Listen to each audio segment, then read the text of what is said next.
상하, 역대 상하는 남북 왕조의 40명의 왕들의 이름과 그들의 신앙의 삶, 지도자로서의 어떤 일을 했는지가 자세히 기록되어 있습니다. 수십 번이나 반복된 내용은 왕들이 이제 그들에게 주어진 삶을 마감한 뒤에 꼭 뒤따라오는 내용이 뭐냐면 왕들의 남은 사적과 그들이 행한 모든 일들이 왕들의 역대 지략에 기록되어 있다 그랬습니다. 그러니까 왕들의 업적 또 그들이 이 땅에 사는 동안 어떤 신앙인이 되었는가, 삶을 어떻게 살았는가, 왕으로서 해야 될 어떤 일들을 했는가, 그렇지 못했는가, 그런 것들을 기록해 놓았다고 하는 것입니다. 그래서 역대지략이라는 말은 왕들의 하루하루의 일정을 역사의 기록으로 남겨놓은 것을 말하고 있어요. 저는 이 말씀이 그냥 기록이 되었구나 그런 정도로 생각했었는데 이번 기회에 그런 것들을 깨닫게 만들어 주시고 또 두려운 마음을 더 갖게 해 주신 것입니다. 내가 일평생 어떤 신앙을 가지고 어떻게 살았고 무엇을 위해서 살았는가, 그 모든 것에 대해서 하나님이 다 기록해 놓고 계신다고 하는 것. 우리가 요한계시록 20장에 보면 두 가지 책이 있다고 했어요. 하나는 생명책이라고 그랬어요. 생명책에는 어떤 사람들이 예수님을 구세주와 주님으로 믿었는가, 참 구원을 받았는가, 영생을 얻었는가, 그것을 증명하는 기록이 생명책에 있느냐 없느냐.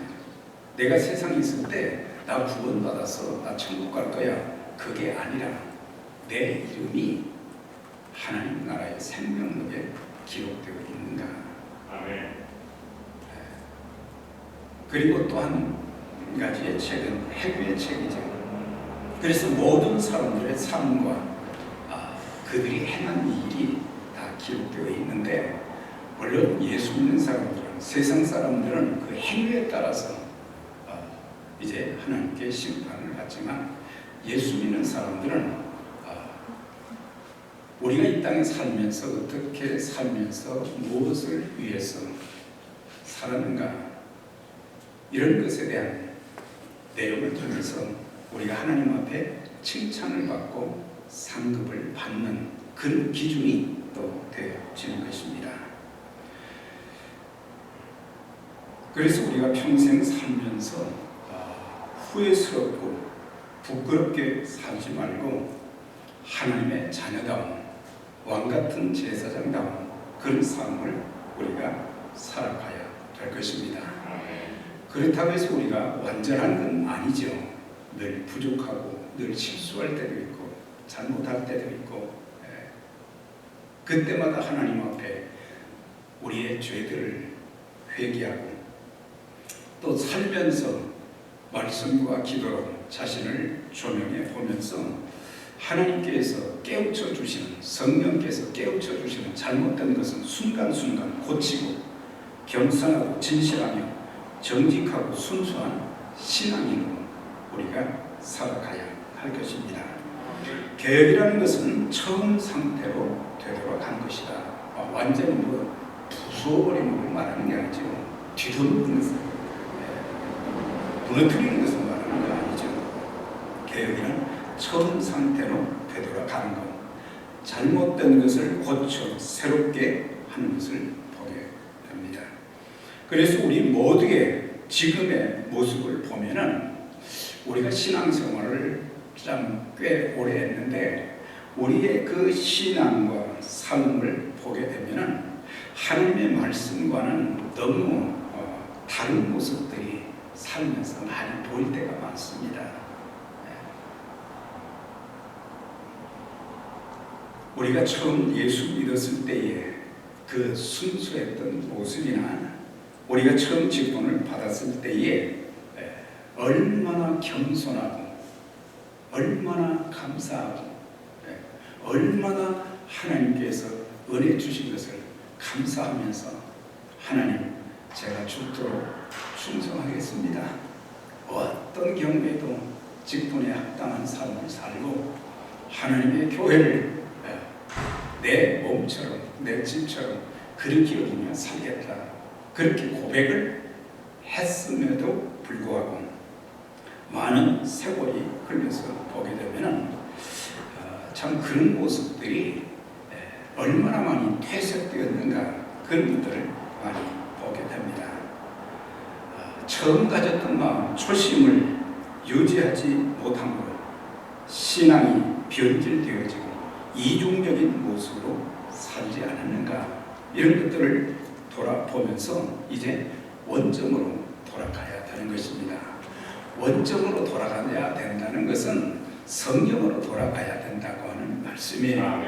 성경으로 돌아가서 이제 하나님께서 우리에게 무엇을 원하고 계신가, 그래서 날마다 그리스도 안에서 새롭게 바꾸어지는 피조물로서의 참 새로워지는 그런 역사들이 있어야 되는데, 우리에게 날만 바뀔 뿐이지, 날의 수만 바뀔 뿐이지, 우리가 그리스도 안에서 내 삶의 변화가 있어지지 않고 또한 생명의 역사들이 일어나지 못하고 하나님의 뜻이 이루어지지 못하는 그런 일들이 참 많이 있는 것을 보게 됩니다. 오늘은 우리가 마틴 루터의 종교개혁 504주년 기념일을 지키는데, 단순한 이제 달력에 있으니까 지키는 그것이 아니라 이 기념일을 통해서 하나님께서 우리에게 무엇을 개혁하기를 원하고 계신가, 이런 것들을 살피면서 점점점 그리스도를 더 닮아가는 아름다움이 있어야 되겠고, 그리스도의 향기를 풍기면서 하나님의 영광을 드러내는 그런 삶이 되어져야 되는데, 아직도 내 속에 있는 것들, 내 외적인 이런 모든 것들을 보면서 하나님 보시기에 아름답지 못할 때가 얼마나 많이 있습니까?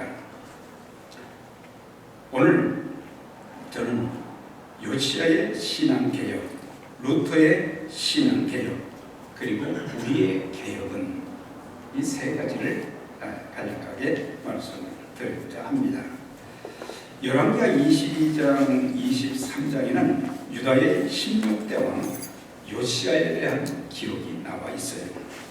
그가 어떤 신앙이 있는가, 그가 어떤 삶을 살았는가에 대한 기록과 더불어 그의 인생을 하나님께서 어떻게 평가해 주고 계신가, 그런 내용들이 이 두 장에 걸쳐서 기록되어 있습니다. 요시야의 이름의 뜻은 여호와께서 도와주신다, 여호와께서 고치신다, 그런 뜻을 가지고 있습니다. 요시야는 어떤 사람이냐면 자기 할아버지가 므낫세예요. 55년 동안 우상 숭배하고 나라를 망쳤던 므낫세, 그리고 그의 아버지 이는 아몬이라고 하는 사람인데 2년밖에 왕노릇 하지 못하고 살해되었어요. 그의 증조 할아버지는 히스기야가 되는 거죠. 그런데 히스기야의 그 신앙의 유산을 이어받지 못하고 히스기야는 하나님의 성전을 참 수리하고 모든 우상들을 내쫓고 하나님의 백성들이 성전에서 하나님께 제사 예배 드릴 수 있도록 그런 환경을 조성해 놓았는데 12살의 왕이 되던 므낫세는 하루아침에 그것을 완전히 그냥 바꾸어 버렸어요.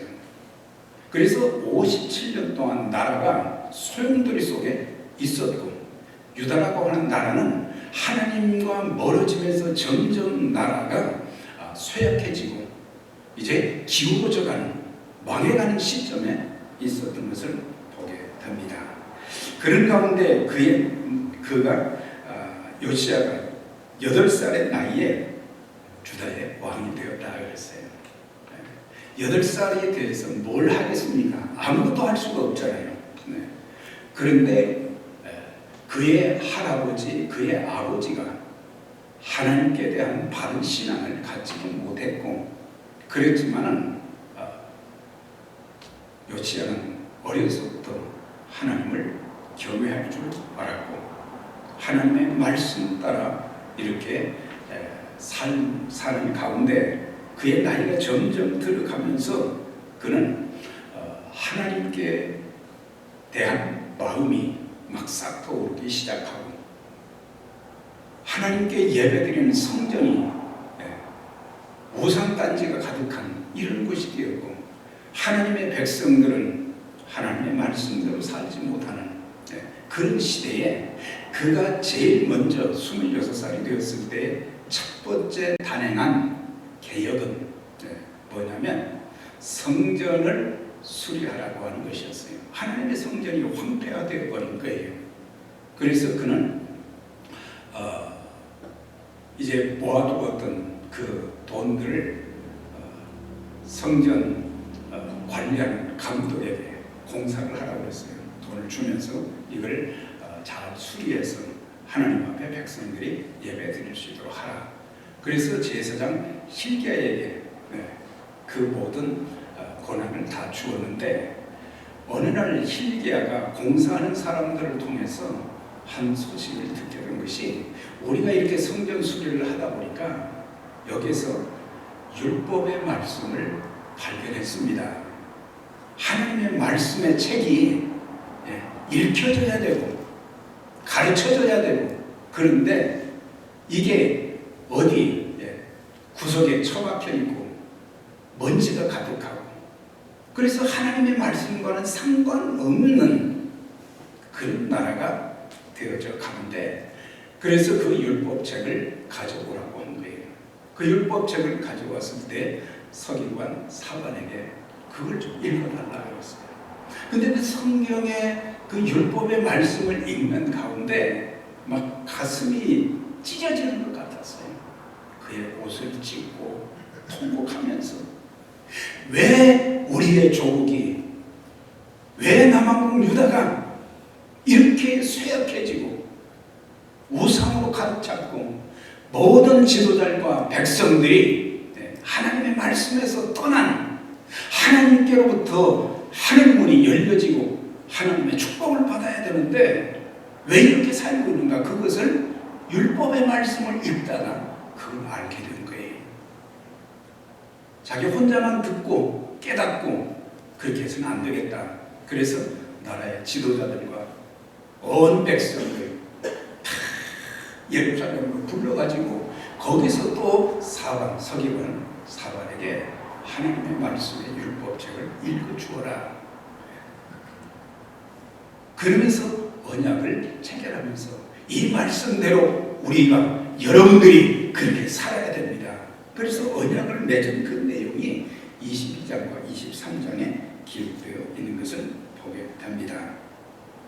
그래서 요시야는 나라의 모든 장로들과 백성들을 불러 율법책을 읽어 듣게 하였고 지키도록 언약을 체결했는데, 그는 짧은 인생을 살았지만은 8살의 왕이 되어서 31년 동안 40도 안 돼서 그런 세상을 떠나게 되었는데, 짧은 인생을 살았지만 우상숭배, 부패하고 타락한 그 시대에 이름 그대로 백성들의 잘못된 신앙을 고쳐 바로 세우는 개혁의 선봉자가 되었다는 것을 보게 됩니다. 오늘 살아가는 그리스도인들도 기도할 때 하나님, 우리의 나라에도 미국 땅에도 또한 이 시대의 모든 교회 지도자들과 모든 성도들, 요시야와 같은 그런 개혁의 성도들, 그런 개혁의 지도자들이 많이 일어날 수 있도록 그렇게 기도할 책임이 우리 모두에게 있다고 하는 거예요. 우리는 비판하고 막 저주하고 그런 것보다는 그들에게 요시야와 같은, 그럼 성경은 그에 대해서 어떻게 질문해 주고 있는가? 오늘 본문 말씀 열왕기하 22장 2절에 보면 요시야가 여호와 보시기에 정직히 행하여 그의 조상 다윗의 길로 행하고 좌우로 치우치지 아니하였더라. 그래서 요시야 괄호하고 제 이름을 한번 부어봤어요. 왕은 아니지만은 저에게 주어진 삶 속에서 나는 하나님 보시기에 정직하게 살고 있는가? 나는 좌우로 치우치지 않는 그런 신앙인으로서 살아가고 있는가? 제 이름을 넣어봤어요. 여러분들의 이름도 거기에 넣어볼 수 있죠. 여호와 보시기에 정직한가? 이것은 요시야가 하나님의 눈에 드는 바른 정치를 했다. 공동번역에는 그렇게 됐어요. 하나님 보시기에 바른 정치를 했다. 그러니까 정치 지도자들은 그렇게 표현할 수 있지만 우리 모두도 마찬가지로 하나님 보시기에 하나님 마음에 드는 그런 하나님의 백성들, 하나님의 자녀들이 되어야 하는 거예요. 하나님께서 나를 평가하실 때, 또 지금 나를 보시고 다윗 세대 누가복음 13장을 통해서 보게 되면 다윗은 이세 아들 다윗을 만나니 내 마음에 합한 사람이라 내 뜻을 다 이루게 하리라 그러셨잖아요. 그러니까 하나님 보시기에 하나님 마음에 드는 하나님의 사람인가? 사실 우리의 삶 속에 기도할 제목이 무궁무진하게 많지요. 그런데 그 기도의 제목, 기도할 때 하나님이 응답해 주시지만 그보다 더 중요한 것은 뭐겠습니까? 하나님 보시기에 하나님 마음에 들면 하나님이 우리에게 무엇을 아끼시겠어요? 아끼시지 않는다는 말이에요. 하나님 주신다고 하는 거예요. 주시는 거예요. 어떤 위기, 어떤 위험에도 흔들리지 않는. 그러니까 이 성전 수리할 때 얼마나 많은 지도자들의 반대가 있었겠어요. 자그마한 거 하나 고쳐놓는다. 그게 쉽지가 않은 거예요. 그런데 하나님 마음에 들었다. 우리가 하나님 마음에 드는 하나님의 자녀들이 되시기 바랍니다. 그리고 살면서 어떤 위기와 위험, 또 삶의 역경, 그런 가운데도 내 신앙이 흔들리지 않고 내 마음이 흔들리지 않고 성령께서 내 마음을 다 지켜주셔서 어떤 경우에도 불안해하지 않고 초조하지 않고 낙심하지 않고 포기하지 않고 하나님이 나와 함께 하신다. 하나님이 나를 지켜주신다. 하나님께서 내 길을 열어주신다. 이 그런 믿음. 왜? 하나님께서 우리와 함께 하시고 도와주신다고 하셨으니까. 내가 너와 함께 하며 그랬죠. 두려워 말고 놀라지 말고. 왜? 내가 너와 함께하고 내 손으로 너를 도와준다. 하나님이 함께 주신다고 했기 때문에, 그래서 흔들리지 않는 그런 자세로 그가 어떤 계획을 했느냐.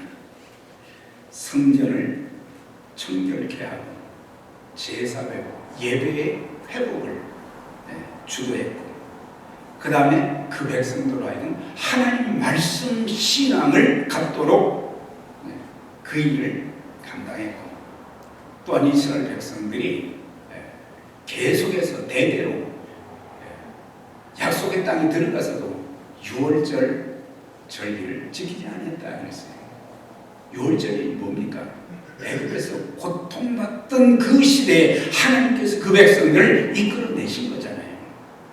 그러니까 그들에게 감사가 있어야 되고 은혜가 있어야 되고 겸손이 있어야 되고 하나님만 의지하고 살아야 되는데, 하나님께서 모든 위기와 위험을 패소하게 해 주셔서 지금까지 지나왔는데 그런 절기도 까마득하게 잊어버리고 오히려 우상 숭배하는, 하나님의 진노를 사는, 하나님의 심판을 사는, 하나님의 함께 하시지 않으니까 다 쇠약해져 가고 무너져 가는 거예요. 그러나 우리가 참 믿음과 하나님 말씀 붙잡고 그 말씀대로 살게 되면 하나님께서 우리를 꼭 붙들어 주십니다. 실족하지 않게 하십니다. 우리가 넘어진다 할 때도, 내가 미끄러져서 이제 죽는다 할지라도 하나님이 넘어지는 나를 붙들어 세우시고, 심지어 수렁 가운데서, 기가 막힐 수렁과 그 늪 가운데서 우리를 끌어올리시는 하나님 역사가 있게 되는 것입니다. 그래서 요시야는 읽어주는 율법의 말씀을 먼저 자신이 듣다가 마음을 찢고 울었다고 하는 거예요. 모든 그리스도인들이 다 그래야 되지만 첫 번째는 지도자들이 먼저 하나님의 말씀을 듣고 그 하나님의 말씀을 통해서 옷을 찢기보다는 마음을 찢고, 내가 그렇게 살지 못했습니다, 돌이키면서 또 그가 해야 될 사명이 뭡니까? 다른 사람들, 다른 지도자들, 온 백성들이 하나님 말씀 성경으로 돌아오고 그 말씀대로 살 때 들어가도 나가도 복을 받고 성읍에서 들에서도 복을 받는 역사, 하나님의 큰 일들이 일어나게 되는데, 열왕기하 22장 13절에 보면 그는 말씀을 듣다가 뭘 깨달았냐? 우리 조상들이 이 책의 말씀을 듣지 아니하며 이 책에 우리를 위하여 기록된 모든 것을 행치 아니했으므로 여호와께서 우리에게 내리신 진노가 컸다는 것을 깨닫게 된 거예요. 그러니까는 그 조상들이 조상들답지 못했다고 하는 거예요. 이 조상들은 우리의 부모된 자들이라고도 볼 수가 있는 거예요. 우리의 부모들이 어떻게 살고 있는가? 신앙의 선배들이, 신앙생활을 오래 한 사람들은 신앙의 선배들이잖아요. 우리 교회에서 1세대들이 그만큼 중요하다는 것을 여기서 깨달을 수도 있어요. 우리 1세대들이 하나님 말씀에 바로 서고 기도로 모든 삶의 고난을 참 이겨내고 승리하면서 하나님의 뜻을 이루어가는, 환난도 시련도 고통도 많지만 그런 가운데서도 하나님만 바라보면서 믿음으로 살고 말씀을 잡고 살고 목숨을 내걸고 기도하면서 하나님이 살아계시다는 것을 체험하고 하나님이 문제를 해결해 주시고 길을 열어주시고 인도해 주시는 그런 간증들, 이런 것들을 우리의 후대들이, 젊은이들이 좀 보면서 말씀운동이 일어나고 기도운동이 일어나고 겸손하게 섬기고, 그러니까 우리가 잘못하면 다음 세대도 잘못될 수 있다는 것을 알고 책임의식을 가지고 우리가 신앙생활을 해야 된다고 하는 거예요. 이제 23장 3절에 보면 요시야가 이제 모든 지도자들까지 다 불러가지고 백성들에게 그 말씀을 읽어주면 이렇게 명령을 했어요. 언약을 맺었지. 왕이 단위에 서서 여호와 앞에서 언약을 세우되 어떤 언약을 세웠느냐? 마음을 다하고 뜻을 다하여 여호와께 순종하고 그 계명과 법도와 율례를 지켜 이 책에 기록된 언약의 말씀들을 지키라 하매 백성이 그 언약을 따르기로 합니다. 아멘. 놀라운 놀라운 부흥의 역사가 일어난 거예요. 아멘. 하나님 말씀대로 하게 되면 안 될 것 같은데도 되는 역사가 있습니다. 하나님 말씀대로 하면 되는 거예요. 아니, 지도자들이 나를 쫓아낼까? 그런 걱정할 필요도 없어요. 왜? 말씀대로 하나님이 책임져 주시니까. 말씀대로 하면. 내가 괜히 이렇게 해가지고 성전 수리하라고 그러고 국고 탕진했다고 그러면서 나에게 또 모든 것들을 막 뒤집어 쓰여오면 어떻게 하냐? 그렇게 하지 않아요. 젊은 나이지만 하나님 말씀으로 돌아가는 그 말씀 앞에 자신이 먼저 회개하고, 그리고 모든 백성들이 이제는 여호와께로 돌아가는, 하나님의 말씀으로 돌아가게 하는 그 귀한 일을 앞장서서 했던 사람이 요시야란 말이죠. 아멘. 그러니까 우리 부모님들, 저를 포함해서 참 하나님 앞에서 깨끗한 삶, 아멘. 정직한 삶, 아멘. 진실된 삶, 아멘. 순종의 삶, 아멘. 기도의 삶, 아멘. 이런 삶을 살아갈 때에 하나님이 역사하시고 또 다른 사람들이 그걸 보고 배우는 거예요. 아멘. 부모된 자의 책임도 중요하고 신앙의 1세대들의 책임도 굉장히 중요한 거예요. 그 교회의 미래가 어디에 계세요? 1세대들이 기초를 잘 놓으면은 2세대들이 그걸 본다서 더 잘할 수 있는 거예요. 걱정할 필요가 없어요. 묻습니다. 매일 우리가 하나님의 말씀을 듣고 순종하며 사시는지, 하나님께서 오늘 여러분들의 신앙과 삶, 섬김에 대해서 어떻게 평가해 주실까?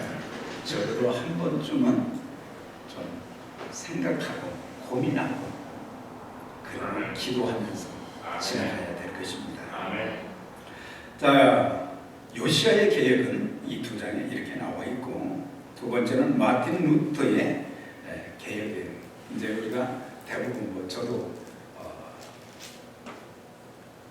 계속해서 종교개혁 했는데, 사실은 종교개혁이라는 단어보다는 신앙개혁이라고 하는 것이 옳아요. 왜냐하면 하나님께로 돌아가는 일, 하나님 말씀으로 돌아가게 되는 그 일이기 때문에. 그래서 그의 신앙개혁은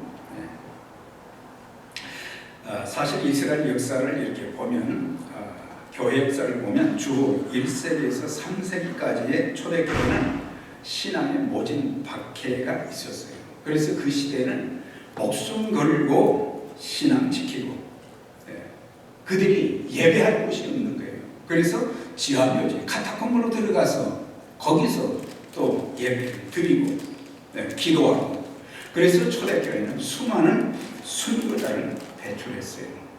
그런 가운데 하나님의 성령의 역사를 통해서 사도들과 성도들은 예루살렘과 유다와 사마리아와 땅끝까지, 소아시아와 유럽까지 복음을 전하면서 그런 가운데 교회로 돌아오는 사람들이 늘어나고, 그러면서 교회가 큰 건물을 지어야 될 그런 시점에 오기도 했습니다. 이렇게 기독교가 부흥하는 가운데 주 313년에 로마의 콘스탄틴 황제는 로마를 기독교국으로 선포를 하는 깜짝 놀라는 일이 일어난 거예요. 그렇게 로마인들을, 유대인들을, 그리스도인들을 그렇게 핍박하고 죽이고 그랬는데, 국교가 이제 기독교국이 되어버리니까 이제 더 이상 도망다닐 필요도 없게 됐어요. 편안하게 예배 드릴 수 있게 됐어요. 야, 얼마나 좋은가. 좋지요.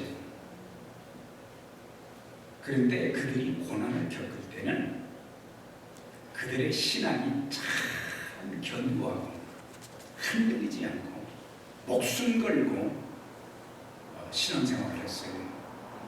그런데 그들에게 신앙의 자유가 딱 주어지니까 그때부터 그들이 게으르게 되었고 태만하게 되었고 열심을 볼 수 없고 목숨 걸고 내가 믿음을 지키겠다는 그런 모습들이 조금씩 견뎌되기 시작했습니다. 교회가 커지면서 본질에서 벗어나 순수성이 사라지고 세상 권력까지 장악하게 되었어요. 그래서 교황의 권위가 대단한 거예요. 그때부터 변질되기 시작해서 예배에 비성서적인 심리적인 요소들이 막 들어오기 시작했어요. 그리고 마리아 숭배가 이제 극성을 이루었어요. 그 다음에 사제, 오늘날로 말하면 목사죠. 성직을 돈을 받고 팔아는 거였어요. 그러니까 그 사람이 얼마나 하나님의 종으로서의 기본적인 자질과 인격과 이런 모든 것들을 갖추고 훈련된 사람을 세워서 하나님의 복음을 전하고 하나님의 교회를 섬겨나가고 하나님의 일을 할 수 있도록 해야 되는데 그런 사람들을 세우지 않고 돈 받고 팔아버렸어요. 그 시대만 그런 게 아니에요. 오늘의 시대도 극소수지만 그런 시대가 지금 되어가고 있어요. 그 당시에는 베드로 성당을 짓기 위해서 돈이 필요했어요. 그래서 면제부를 발행한 거예요. 그 면제부를 사면 지옥에 있는 사람들이 연옥에 있는 사람들이 천국으로 올라간다고 하는 허황된 성경에도 근거하지 않은 그런 내용을, 그래서 사람들이 그냥 면제부를 사느라고, 여러분들 면제부 산다고 죄 사함이 주어집니까? 아니죠. 부정한 방법으로 돈을 모아서 대형 베드로 성당을 짓기 시작했는데, 자, 이런 시대에 마틴 루터가 어느 날 그가 대학에서 성경을 가르치고 설교를 하다가 갑자기 성령께서 그에게 한 말씀을 깨닫게 하셨어요. 그것이 그의 인생의 전환점이 된 거예요. 로마서 1장 17절, 복음에는 하나님의 의가 나타나서 믿음으로 믿음에 이르게 하나니 오직 의인은 믿음으로 말미암아 살리라 함과 같으니라. 아멘. 행위로 구원받는 것이 아니라는 것을 깨닫고 오직 예수 그리스도를 믿음으로 말미암아 죄사함 받고 구원받는 그 진리를 깨닫게 된 거예요. 죄인이 의롭게 되는 것, 구원은 전적으로 타락한 인간의 공로가 아닌 그리스도를 믿음으로 된다는 것을 깨달은 루터는 하나님과의 관계는 믿음으로 된다는 것을 깨닫게 된 거예요. 만약 면죄부를 돈으로 사면 죄 용서받고 구원받는다는 것은 추악한 속임수이고 선량한 백성들의 재산을 착취하는 교황청의 기만이다. 그러면서 95개 조항을 이제 그 가까운 성당의 벽에다가 건 거예요. 교황청이 여기에 대해서 답변을 해달라고 하는 거예요. 그러니까 그 시대가 중세 시대가 암흑 시대라고 한 것은, 기독교의 암흑 시대라고 했던 것은 뭐냐면 하나님의 말씀이 간 것이었고 권력과 돈이 지배하는 그런 기독교가 되어버렸다고 하는 거예요. 개혁자들의 핵심 신학 사상이 세 가지죠. 오직 믿음, 오직 은혜, 오직 성경이죠. 아멘. 믿음으로 구원받는다는 진리 회복의 개혁이 루터의 그런 개혁이었어요. 그도 처음에는 이 로마 가톨릭의 신도였는데 하나님과의 관계를 고행과 선행을 통해서 회복시켜 보고자 했지만 이 마음만 공허하지 마음의 평화가 주어지지 않았어요. 선행을 하면 할수록 마음 깊은 곳에 참 마음이 그렇게 허할 수가 없었어요. 그런데 로마서를 통해서 로마서를 읽으면서 그걸 깨닫게 된 거예요. 의인은 믿음으로 말미암아 살리라. 아멘. 그래서 바른 구원의 진리를 깨닫게 된 거예요. 구원은 선행으로 되는 것이 아니다. 그걸 알았어요. 구원은 율법을 지킴으로 되는 것도 아니다. 그것도 깨달았어요. 구원은 종교적인 의식을 행하는 것도 아니다. 오직 예수 그리스도께서 내 죄를 대신해서 십자가에 달려 죽으시고 사흘 만에 부활하신 것을 믿으면 된다는 그 진리를 깨닫게 된 거예요. 저와 여러분들 교회 나왔기 때문에 우리가 구원의 반열에 드는 게 아니에요.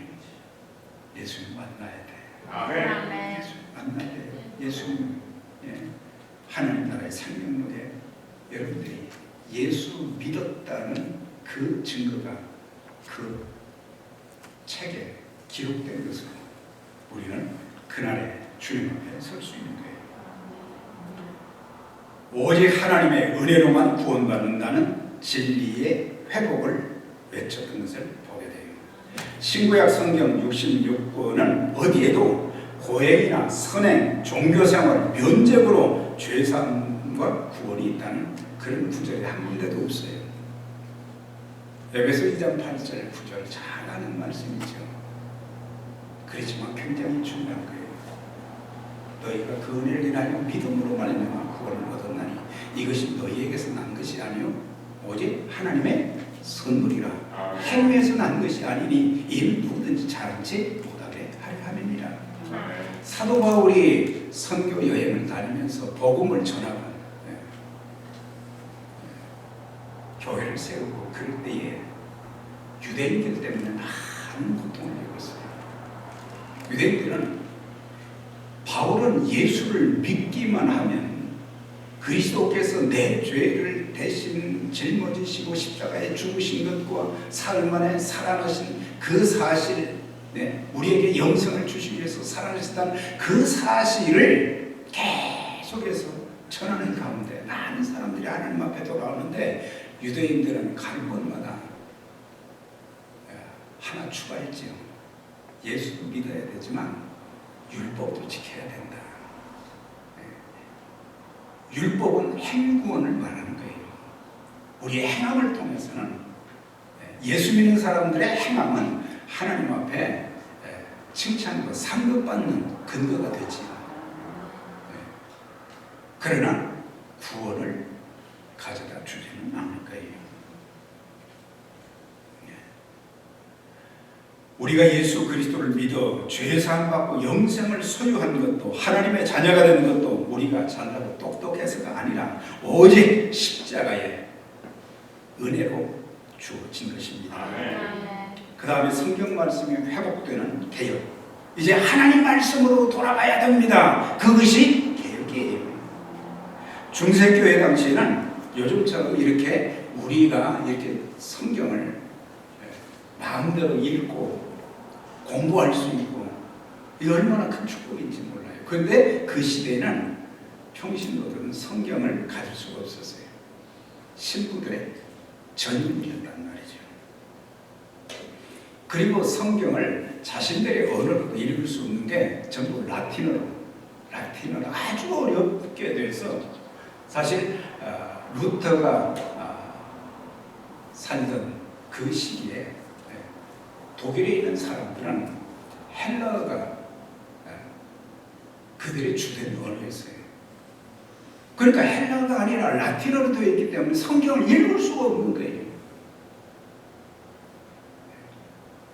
그리고 성경을 해석하는 권한도 교회만 있고 최종 해석의 권한은 교황에게만 있었다고 했어요. 개신교회는 성경 무호소를 믿지만 로마 카톨릭에서는 교황 무호소를 믿잖아요. 교황은 잘못할 수가 없다. 사람인데 왜 잘못할 수 없어요? 오직 66권 하나님의 영감을 통해서 기록되어진 그 말씀은 한치 오류가 없습니다. 정확무한 하나님의 말씀인 것입니다. 그래서 그러한 때 루터는 라틴어로 된 성경을 헬라어로, 그리거로 이걸 바꿔서 그러다 보니까 모든 독일 사람들이, 독일 그리스도인들이 자기 나라 말로 자기들이 이해하는 언어로 그 그 성경을 읽을 수 있게 된 거예요. 그러니까 모든 권한을 성도들에게 다 돌려준 것을 보게 돼요. 아멘. 그 시대의 지도자들이 얼마나 잘못되었는가.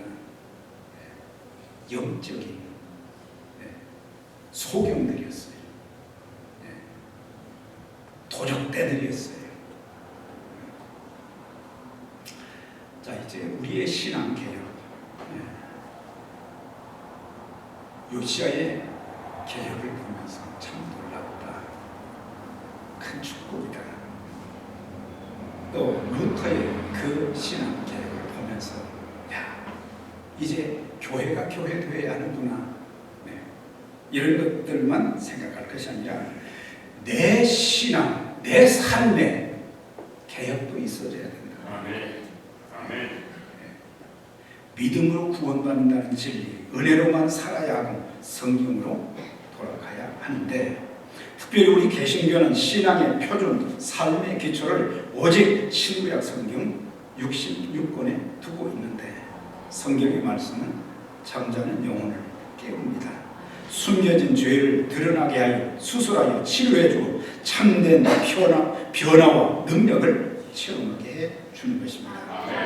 하나님 말씀은 살았고 운동력에서 좌우의 날선 어떤 것보다 예리하여 혼과 영과 관절과 골수를 찔러 쪼개기까지 하며 또 마음의 뜻을 감찰하나니, 말씀의 능력이 얼마나 놀랍다는가.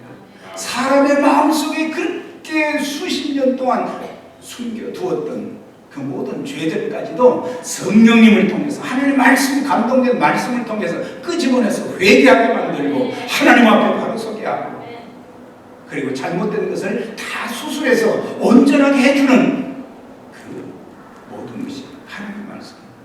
아멘.